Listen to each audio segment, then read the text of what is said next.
Shalom. First and foremost, I want to give all praises, glory, and honor to Yahweh Bahasham, Yahweh Shai Bahasham Rachak Wadash. That belongs to the apostles and elders of Great Millstone. Salutations, much love and respect to you, Akim, out there pushing this word out, truth and sincerity. This is the brother Chaya Napash coming at you with another lesson. This lesson is going to be entitled "The Disrespect of You Women Will Be Recompensed or paid back 100-fold." Okay. And when I mean it's going to be paid back, I mean it's going to be paid back in these end days when the society collapses. All of that disrespect, all of that, things that you can get away with because of your gender. That's going to be done away with in the times to come, because the Heavenly Father Yahweh through His Son Yahweh Shai is getting prepared to send out some major judgments in this earth, and you are going to be one of the main targets. Okay, and the reason I'm doing this lesson is because something came to mind about a time, a woman disrespected me, and really disrespected the brotherhood, because we were out there at the camp, and a particular female cop came talking shit, basically trying to usurp authority and flex her muscle, which really, I just complied, and I didn't really say anything. I was trying to make it where it didn't escalate, but she was just being a complete demon. And inside of me, I was getting very, very angry. I mean, I was really, really holding myself under my body, because really inside of me, I wanted to lose it. You know what I'm saying? And that's not like it's the first time. There's multiple times, many times when women have disrespected me in my life, and I'm sure you brothers as well, where you got very, very angry, and maybe you might have, maybe you might have did something, maybe you didn't. Okay, but most of the time you didn't, because of the consequences, so you just let it slide. But that's the result of a society that's out of order. That's a society. That's the sign of a society that has no real righteous rulership. Matter of fact, the scriptures speak about that. Let's get that real quick.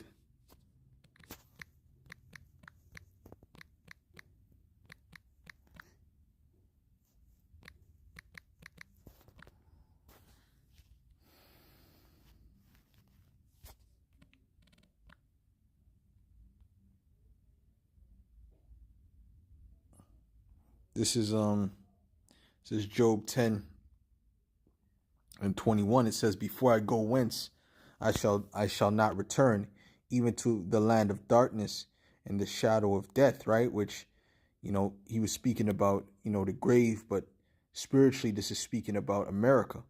Okay, and that vibration of America, Babylon the Great, has gone throughout the whole world, especially in these beast systems, these beast countries. Speaking of Canada, London, so on and so forth, these so-called democratic Edomite-run countries, that spirit of disorder is heavy in those places, right? Because the things you can do there, you can't get away with in the Middle East. In certain places in Africa, you can't get away with that. But certain places you can, because they've been westernized. All right? So I'm going to read that again. "Before I go whence, I shall not return, even to the land of darkness and the shadow of death," a land of darkness as darkness itself, and of the shadow of death, without any order, and where the light is as darkness. There's no order in America. There's no order in this system. That's why the women could do what they want and, disrespect men. And like the picture I show you there, there's a woman actually spitting on a man. And the man's looking like, "Yo, what's up with this chick?" But imagine if that was a man that was doing that. What do you think the man's reaction would have been? The man would have straight up punched the living daylights out of that chick, man. He would have that dude. He would have beat his ass, right? But since this was a woman, it was given a green pass. See, so this is why they're able to do this wickedness. It's just like these Edomites, they continue to go around the world doing their wickedness because they have not been judged for it. right? And tells you that in that Psalm 73, because, they have not been judged, right?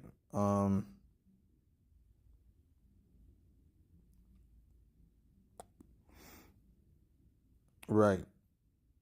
This is Psalm 73 and verse 5. And now listen, I'm putting this spiritually, showing you that it's the same mindset, right?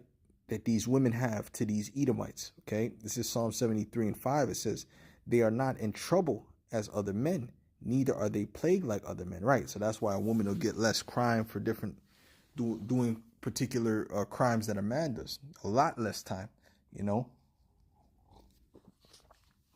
they'll get a lot of passes for doing certain things, that a man can't get away with, right? So that's privilege, all right? Therefore, pride compasseth them about as a chain, right? So what happens is they become prideful because they're not being punished for these things. So that's why they don't show less disrespect. They don't show restraint. They show more disrespect. Okay, they lose control. Okay, because they see that there's no consequence. Therefore, just like a child, you see a child sees there's no consequence for his behavior, he'll start acting out. In the grocery store, and when you see a child acting out in the grocery store in the public like that, that's because he has no fear, because he's not used to getting disciplined. Well, when you see a child is in order, he looks like he's nervous to do certain things. That's because that child is most likely used to getting reprimanded for his bad behavior. But they're not being reprimanded in this society. But guess who's going to reprimand them? Yahweh Bahashim Yahweh Shai. He's going to show them some reprimanding, bro. And because Yahweh Bahashim Yahweh Shai does not like this disorder. He doesn't like this disrespect, And not only are they disrespecting regular men, which is out of order in itself, they're disrespecting the men of the Lord out here on a higher level. Like I told you, I'm sure a lot of brothers have experienced some major disrespect from these women out here. Major. I'm talking blatant, because it's like they get off on disrespecting you. It's like it gives them a rush for them to disrespect you. A lot of them. You see? Therefore, pride compasseth them about as a chain. Violence covered them as a garment. Okay? So that's what's going on. All right? So they just ultimately wax worse and worse. Okay? And then it does turn into violence. Okay, that's why you got these domestic, abuse cases, and really most of the domestic abuse cases start from the woman. They stem from the woman when you look at the research. Because they get so bold in their disorder that they will put their hands on the man. Which, if you accept that kind of madness, and I don't know what's wrong with you, you need to grow a backbone. You need to grow a pair of balls, man. See, because any woman that I deal with, even these crazy ass, I've dealt with some crazy women before, some out of order chicks. Now, which I seen them disrespect men, but which like me, I'm not, I'm repenting from that. I don't deal with those type of chicks no more. All right, but the point is this: they didn't deal with me like that because I don't tolerate that shit. Okay, I don't tolerate. I put them in their place very quickly, very very quickly. I put them in their place. Okay, I don't tolerate that shit. And if not, then listen, man, I'll just block you. Simple as that. Kick you out my house and don't fucking come back. It's as simple as that, man. Because I'm not gonna tolerate that, man. You understand what I'm saying? Yeah, but when you go out in the world, you got regular women that don't know you, that you don't know, that'll disrespect you, because that's just the way of the society. They can get away with it. Because sentence against an evil work is not executed speedily, because they're not judged for it quickly. Therefore, the heart of the sons of men is fully set in them to do evil, and that includes these women. So they're fully set in their wickedness. And honestly, to be disrespected by a woman is a lot more vexing than to be disrespected by a man, and that's because it's so much more out of order. It's so much more out of order. It's so much more despicable and uncomely. You know what I'm saying? Facts. This is Numbers 12 and verse 1. It says, and Miriam, and this is to show you the Most High. He looks at a woman's disrespect and being out of order, that pisses him off more than a man. This is good. This is going to prove it. Okay. It says Numbers 12:1. It says, and Miriam and Aaron spake against Moses because of the Ethiopian woman whom he had married, for he had married an Ethiopian woman. And they said, hath the Lord indeed spoken only by Moses? Hath he not spoken also by us? And Yahweh heard it, right? So, and this is both of them. This is of Aaron and Miriam speaking. This is not just Miriam speaking by herself now. Now, the man Moses was very meek above all the men which were upon the face of the earth. And Yahweh spake suddenly unto Moses and unto Aaron and unto Miriam, come out ye three unto the tabernacle of the congregation. And they three came out. And Yahweh came down in the pillar of the cloud and stood in the door of the tabernacle and called Aaron and Miriam, and they both came forth. And he said, hear now my words. If there be a prophet among you, I, Yahweh, will make myself known unto him. In a vision, and will speak unto him in a dream. My servant Moses is not so, who is faithful in all mine house.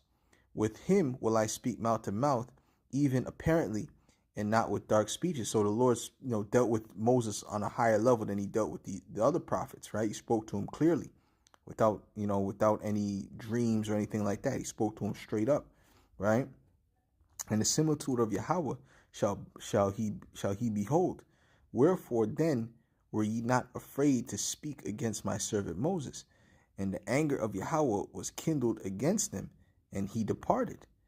And the cloud departed from off the tabernacle, and behold, Miriam became leprous, white as snow. Right? So he gave Miriam leprosy, okay, which is to turn white, to turn pale, okay, like an Edomite. And Aaron looked upon Miriam, and behold, she was leprous. Okay.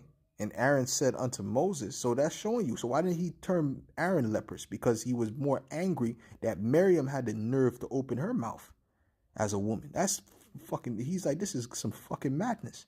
This is wicked as hell, man. And he got angry, man. How dare she open her mouth against one of my men? You see? You see how that works? And Aaron said unto Moses, alas, my Lord, I beseech thee, lay not the sin upon us, wherein we have done foolishly, and wherein we have sinned. Let her not be as one dead, of whom the flesh is half consumed, when he cometh out of his mother's womb. And Moses cried unto Yahweh, saying, heal her now, O power, I beseech thee. And Yahweh said unto Moses, if her father had but spit in her face, should she not be ashamed 7 days? Let her be shut out of the camp 7 days, and after that let her back be received in again. So this, the Lord was pissed off, okay? And then what? They had to kick her ass outside the camp, so she'd be sleeping in the wilderness by herself for 7 days, man, and fending for herself. Okay? Yeah, how do you think that felt? Well, that's because she was out of order. Okay, and to show you how much the Lord hates that, you being out of order. And that's why Paul reiterated that a woman should keep silence in the church and be in obedience, be in subjection, to listen and not to be running her mouth, and definitely not to be usurping authority over the man. But in this society, what do? They do exactly that. They with the disrespect. Okay, so like I said, that disrespect is going to be paid back in these times 100-fold. That's why what is Isaiah 4:1 about? That's about them coming to their senses. That's about them coming to their senses and being humbled by who knows what kind of hell they're going to catch before this thing that pops off. What kind of traumatic experiences they would have been through before that thing pops off. How much times they were raped. And whatever, man. Chicks might come to you missing fingers and shit. You know what I'm saying? Missing an eyeball. Listen, man, the Lord is going to, like I said, the Lord is going to pay back that disrespect 100-fold. And a lot of them women that was disrespecting brothers, we're going to see them. We're going to remember them in the spirit. This is Isaiah 4:1. It says, and in that day 7 women shall take hold of one man, saying, we will eat our own bread and wear our own apparel. Only let us be called by thy name to take away our reproach. Right? So, hey, they're going to be reproached. Okay? And they're going to be looking, they're going to humble down and say, I don't care how much women you have. I just want to be with you. So, hey, and a lot of them are going to be getting rejected in that day, man. Okay? A lot of them are going to be getting rejected. You know, men are going to be saying, listen, you know what I'm saying? They're going to be asking a lot of, you know, what do you bring to the table, you know? And I thought you don't need no man, and so on and so forth. And, you know, they're going to be rubbing that stuff in their face. Okay? They're going to be rubbing that stuff in their face, man. You know what I'm saying? And that's going to be part of their reproach. Okay? So anyways, that's just something that was on my spirit, man. With that, I'm going to say shalom.